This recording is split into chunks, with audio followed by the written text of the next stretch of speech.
everyone. Welcome to today's show. My name is Spencer Walsh. Thank you so much for joining us here today. We've got a good one for you as always. We got three main stories on the show. Story number one, Russian officials are struggling to fight this counteroffensive, but the U.S. has confirmed that the main thrust of Ukraine's efforts, the supposed spring turn middle of the summer counteroffensive, is underway. We'll give you all the details. And also, Alexandria Ocasio-Cortez is just a regular old Democrat now. That was the name of the article that kind of shook a lot of people up on the left and caused a lot of discourse about AOC's supposed fall from grace. Is Freddie DeBoer, the author, being fair or unfair? What should we take away from it all? Well, I certainly say it's pretty mixed. Yeah, it's pretty mixed, but there's a lot of interesting stuff to take from that. Also, to end the show today, we have some pretty crazy news coming from Mitch McConnell in Washington, where McConnell literally just froze. He was about to start, his press conference in that big Senate hallway that they use, and he essentially just froze and glitched. He had to come, I guess, get rebooted and then brought back to life. And he was able to finish the press. So we'll give you everything that happened there. Pretty crazy situation to end the show.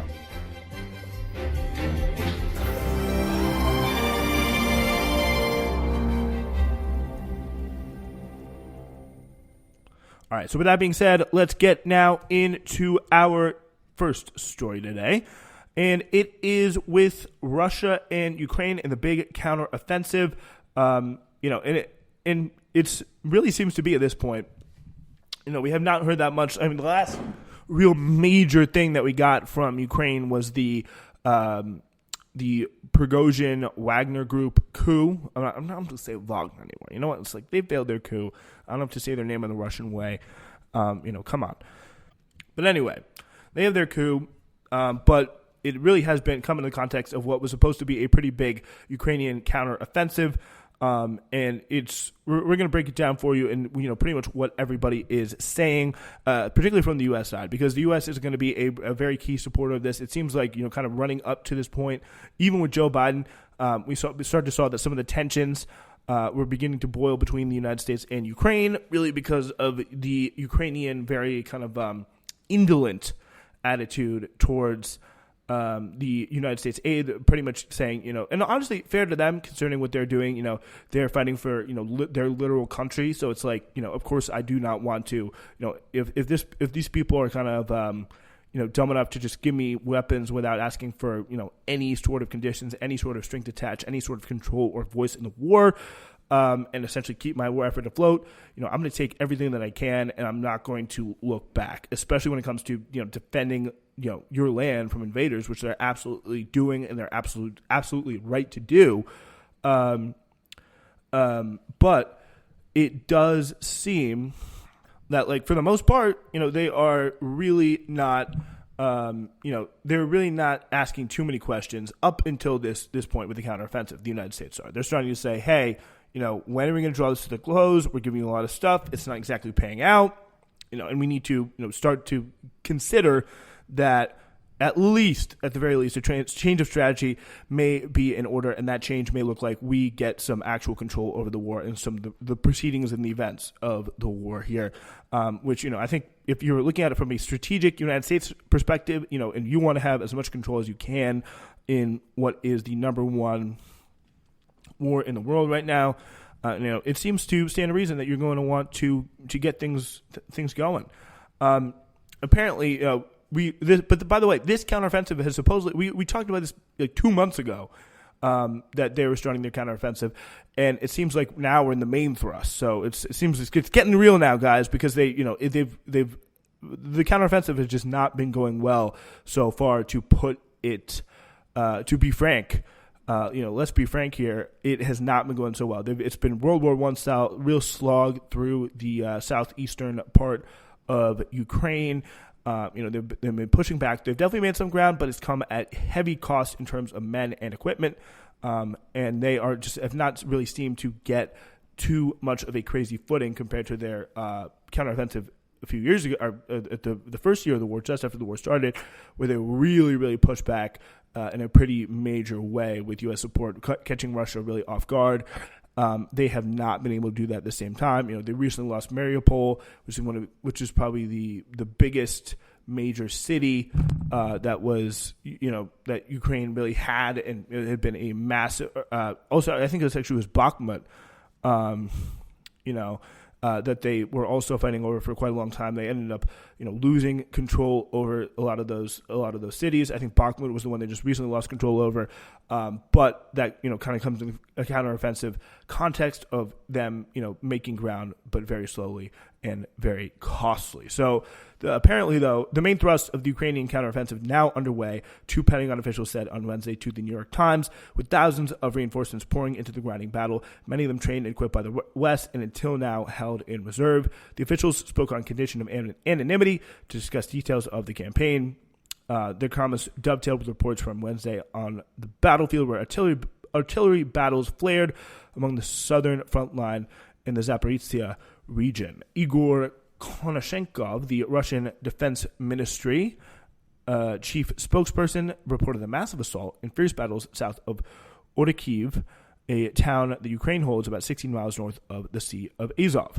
Vladimir Rogov, an official appointed by Moscow in southern Ukraine, said the assault involved Ukrainian troops who have been trained and abroad and were equipped with about 100 armored vehicles, including German-made Leopards and American-made Bradley fighting vehicles. So yeah, that is they're definitely getting equipped. Apparently there's been a new spurt of some of that increasing money that they always find a way to get more of. You're just literally pulling it out of thin air with the Pentagon. I was like, found some money over here, got to send it to Ukraine. And that's essentially what they've been doing. Another Russian occupation official in Zaporizhzhia, Evgeny Belitsky, said the Ukraine had made 36 attempts to shell settlements in the region since Tuesday.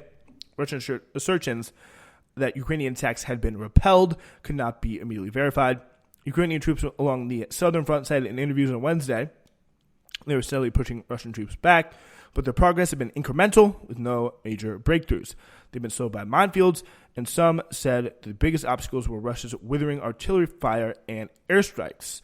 They're really, finding, going all out on this war. This is really kind of a society mobilizing war for Russia, the same way it is for Ukraine. And the fact of the matter is Russia has a much bigger society, much more coherent society, much more of an industrial base, and much more kind of, and when I say coherent, I mean a much stronger, kind of central leadership in the ability, because, Ukraine is much more regionalized than Russia. They're able to Russia is kind of come together, just send man after man after man up to the front lines to really, fight this thing in a pretty aggressive way. Ukrainian troops said on the southern front that they were steadily pushing back Russian troops, though the progress had been incremental with no major breakthroughs. They've been slowed by minefields, and some said the biggest obstacles were Russia's artillery fire and airstrikes. So important thing to kind of re-emphasize there, that progress is incremental. Their goal, though, is to sever the land bridge between Russian-occupied Ukraine and the Crimean Peninsula, or at least advance far enough to put the strategically important peninsula within range of Ukrainian artillery. From there, they can kind of dig their fingernails in further here.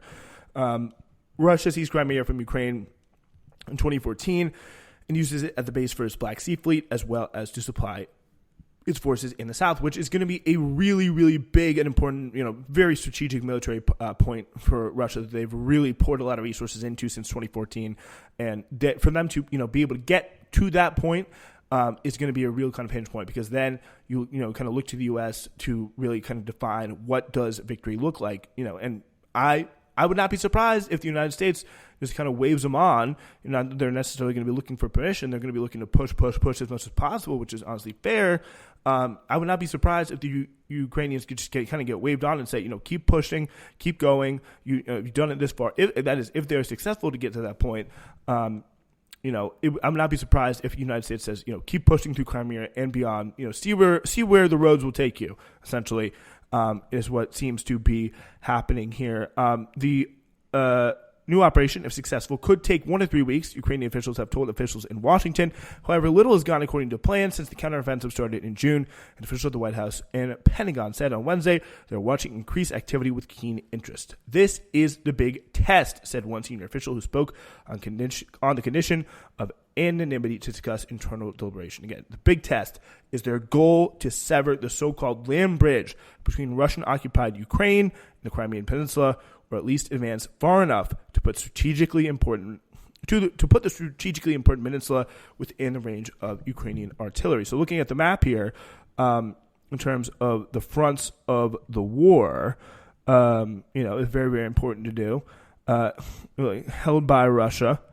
We can see through Bakhmut was a big area. They pushed through that. But if you look at kind of all down that that eastern Ukrainian coast, they're in the Zaporizhzhia region right now, which is just kind of in the the southeastern part of the country. You've seen Ukrainian counterattacks, and as we just mentioned, Orikhiv pushing towards the Tomok city, down towards the ocean, and they are essentially looking to take away as much of that territory as possible in this kind of border, that fringe of kind of Russian red territory, been pushed back by Ukraine. And then, once again, the artillery, once again, to, some of those Predator drones, some of those F-16s, that's where our weapons come in. That's where things get really interesting. And if they're able to do that, if it's literally all they need to do is get themselves into the position. It's really it should not be that hard if they're a serious fighting force, is to push the Russians back to artillery range where you can get all these weapons that the United States has given them and really let them let loose. So it's like, that is, again, really, it's the big test. It's like, if they can't do that, if they can't push them out of their own country far enough so that, United States provided F-16s, drones, what have you. I mean, they just tried to, again, drone strike Moscow, and they succeeded.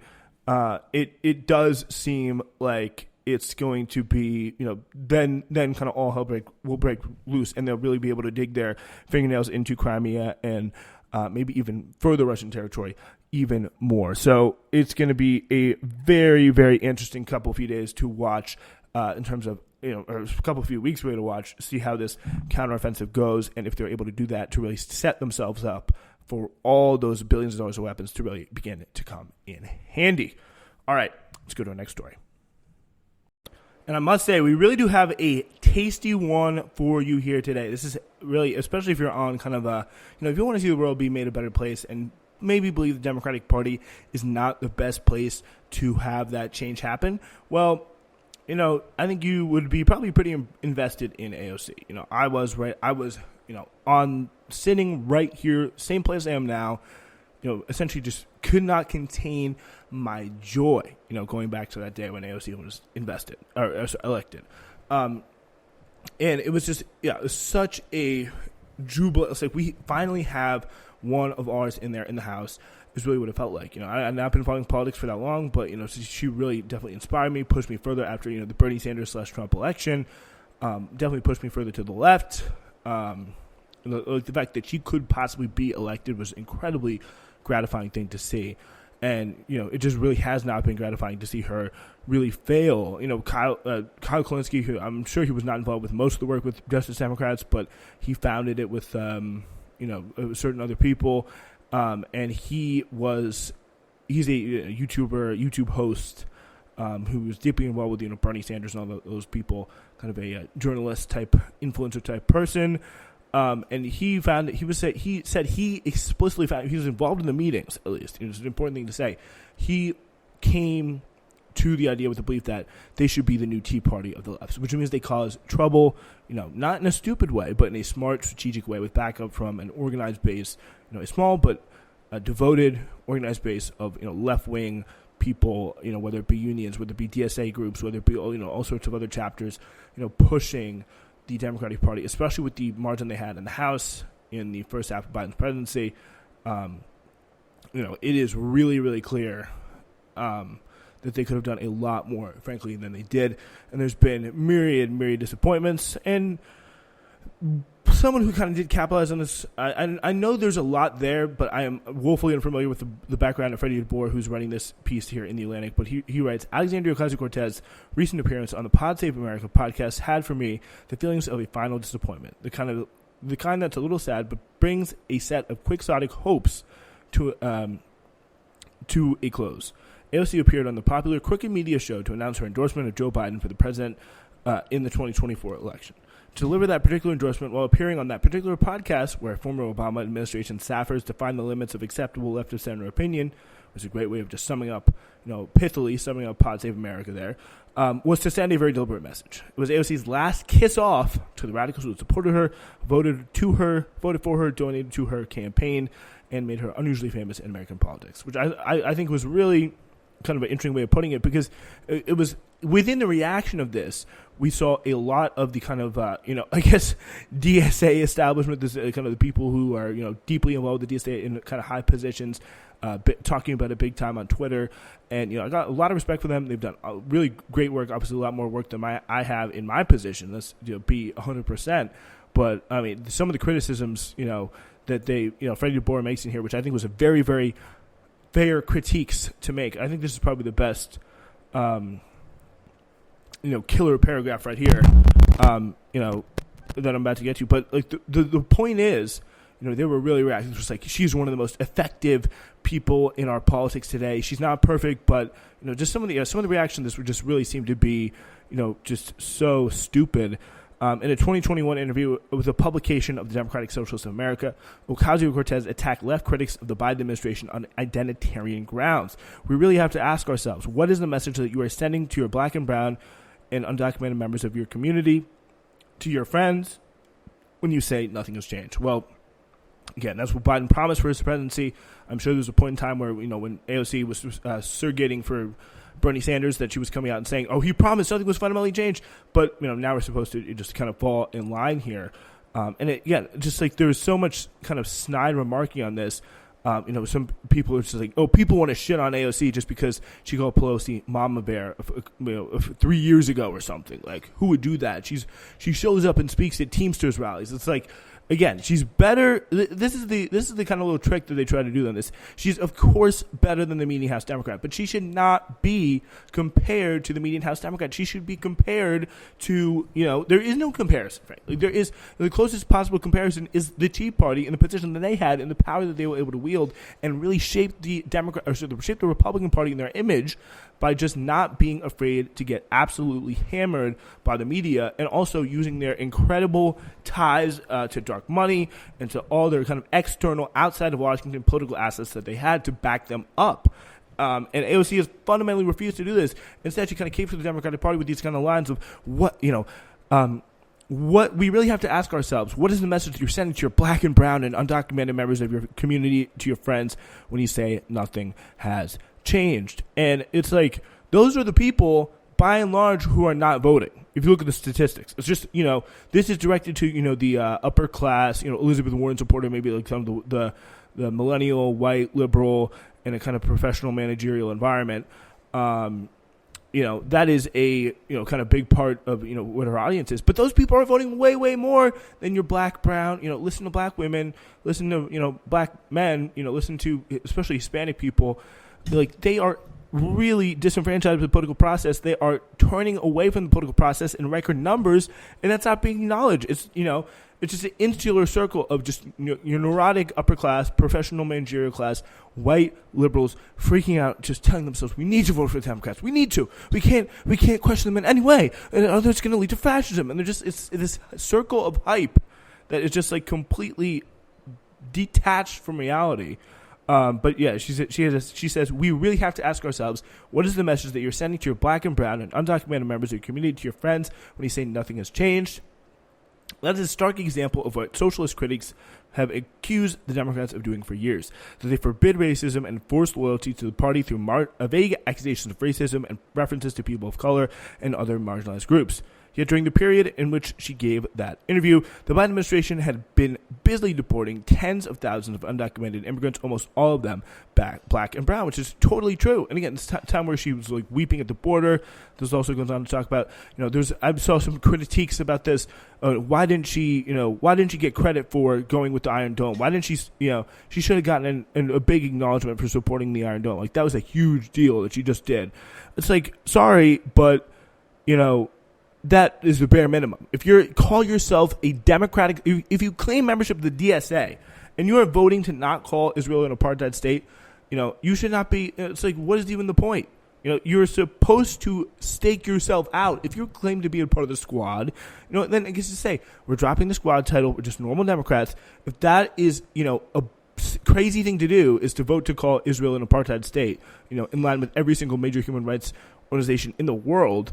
Even the Israeli one, it's going to be, it's really, really hard to, just say that she's in any way special. So it's like, if she's doing that, that should be the standard for someone like her. So someone who claims to put herself in that place as a kind of left of center type of Democrat. And of course, there's the Met Gala thing, which I think was not the best, especially compared to all the other stuff she's done. When put in part and parcel with that, but far from the most significant. Let's be real. There's a chronic mistreatment of the workers in our railway system that contributed to the derailment and subsequent air crisis in East Palestine, Ohio. Ocasio-Cortez publicly castigated the railway companies for demanding better conditions for workers and then voted to forbid them from striking.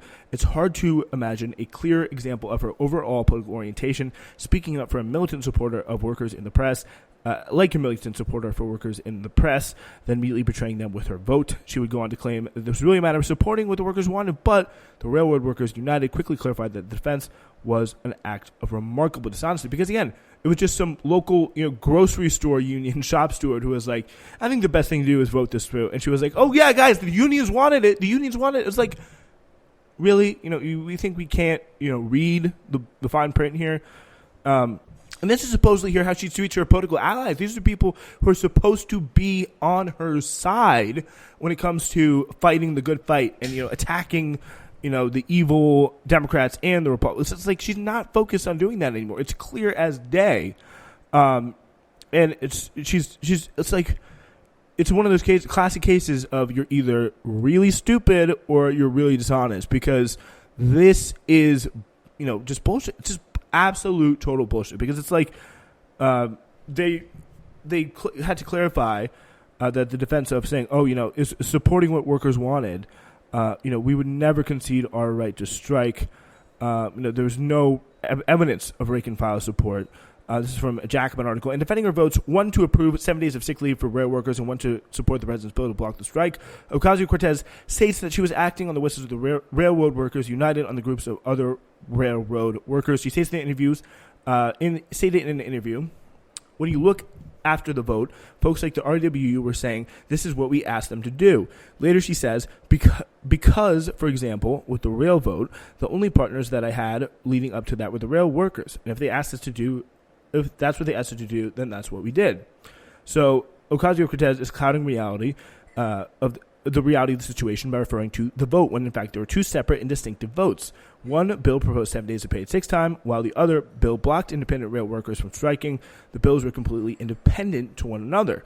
RWU cannot speak with any certainty as to what the official position of the various craft union respective leaderships was on the position of blocking the strike, but RWU made crystal clear by our words, this is an RWU person writing this, and actions through contract negotiations that while we were of course in full support of the 7 days paid of sick leave for rail workers, the RWU would never be in favor of any legislation denying rail workers our human right to withhold our labor when all else fails in our struggle for safe working conditions and dignity. So, yeah, really, really weird stuff. And so RWU coming out and saying you are just BSing it, which is really remarkable. And then, of course, we have the whole Palestine issue, the occupation of Palestine. She says it's just an increasing humanitarian condition, increasing crisis of the humanitarian condition.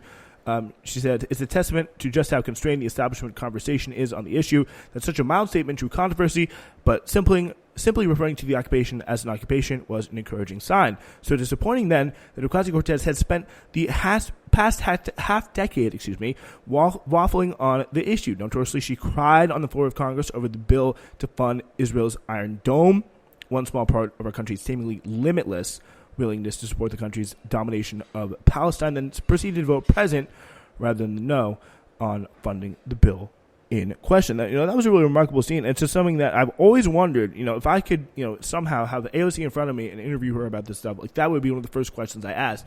And again, the point is, the bottom line on this is, there's no, for people like, throw AOC to the wolves, she sucks. She is not someone who is, by any way, she's not, a Seth Moulton. She's not a, just bog standard corporate Democrat by any stretch of the imagination. She still shows up at those Teamsters rallies. She still votes against, that stupid pro-Israeli resolution or whatever that they put up a few days ago. Like, she still is doing those bare minimum things. But the big problem is the movement and the candidate and the politician have just completely lost contact, it feels like. There is no push from below and no, by the way, response from above, as it takes two to tango. Like, there's no interaction that says, we need to start being more serious about this.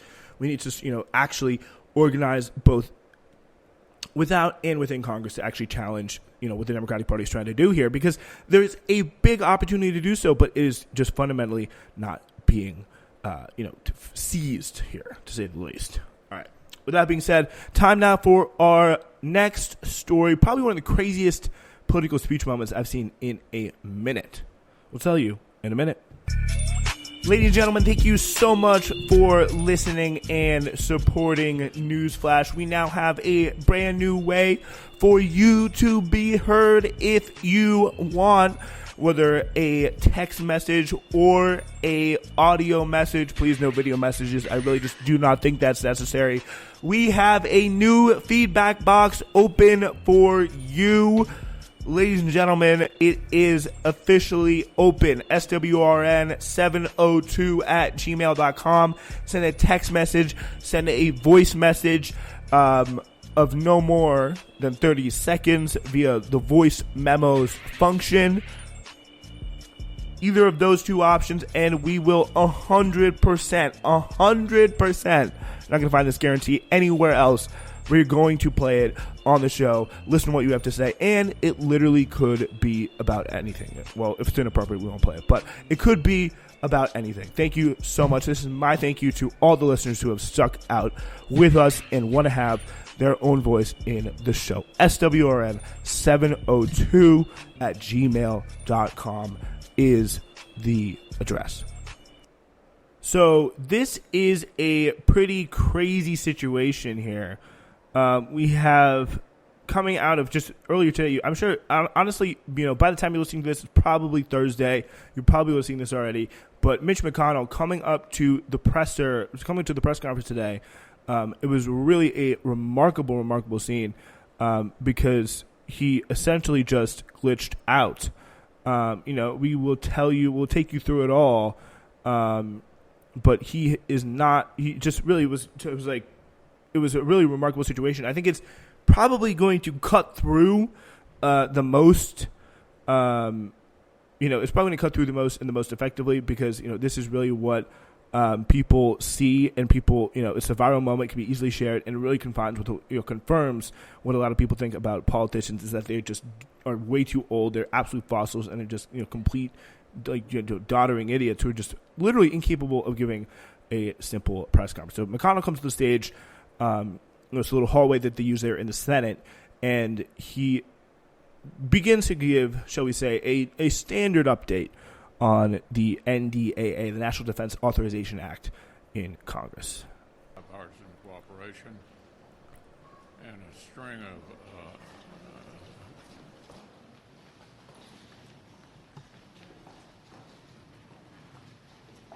Okay, I'm sorry. This is really not good audio. I apologize. I did not know the low quality here of the audio, but we're going to get you some better.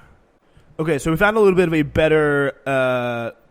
better sound here. This is not still not perfect, but it's somebody recording their MSNBC feed. So here it is. This is pretty incredible stuff. In cooperation and a string of yeah, so he's just standing. He's pausing for multiple seconds, at least 30 seconds, staring at the presser, straight ahead, 1,000-yard stare. His eyes just look black. He's just completely frozen. It's really remarkable stuff. And then you have John Barrasso coming in, the North Dakota senator, tapping him on the shoulder. Anything else you want to say? Or should we just go back to your office? Anything else you want to say? Anything else to your office? Should we go back? Let's go back to your office. Come on. It's like, yeah, you want to go back to your office. So it's like, it's really quite incredible stuff.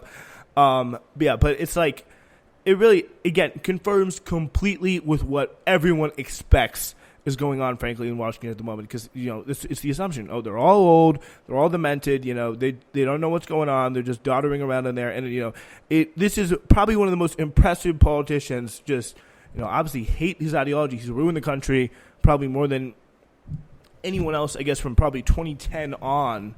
But there's a lot of people who have put up some pretty good fights for it. But, he has really paved the way for just neutering the Obama term, paving the way for Trump, all that kind of stuff, and making his reign at least passively effective, sacking the judiciary, all that stuff. And he is now, just like the Democrats, he's hanging on, clawing on to power with his last gasp. It really is remarkable stuff. And just, again, someone who's probably nationally a 2% approval rating, but somehow manages to croak his way to election every single time. But again, it's perfectly fits. But even if he just dropped dead right now, he would pretty much have everything he ever wanted. He'd die a happy man. So that's something to consider before people get too excited about Mitch McConnell's health. All right, all I got for you today. We're back on Friday for real. It's Newsflash.